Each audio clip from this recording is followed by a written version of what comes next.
Essa tarde, o protocolo já serviu, nós está passando para o programa.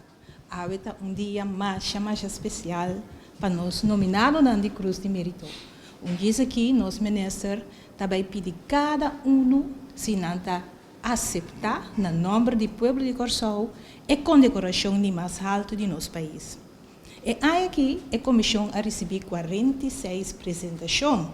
E sei que o nosso cidadão estava ativo em parte de apresentação.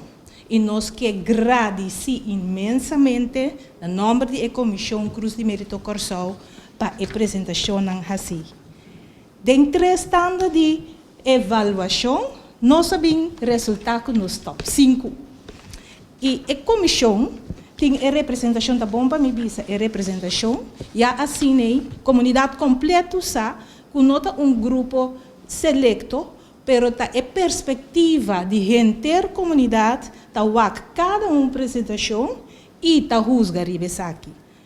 Nós temos representação de juventude, nós temos representação de conselho de igreja, de econômico, de setor social curativo, o setor de conselho de Grandinã, o setor cultural educativo, sindical, meio de comunicação e comércio. Pois assim nós mira com diferente perspectiva para avaliar cada apresentação. E de mês a comissão tem a tarefa para fazer mais investigação, mais profundo, buscar mais informação, para assim não por fazer escolha balançar.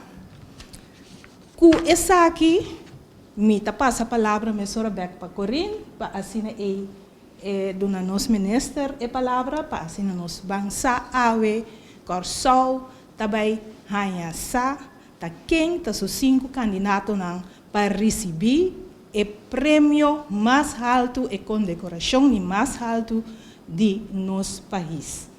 Feliz à tarde. Forte aplauso para os candidatos.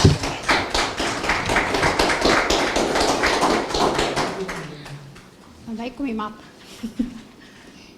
Danke, senhora Lisette Samufelder, por a sua informação. Senhora Lisette Samufelder é diretor do setor de cultura e deporte e, à vez, presidente da comissão que recebe tour e informação.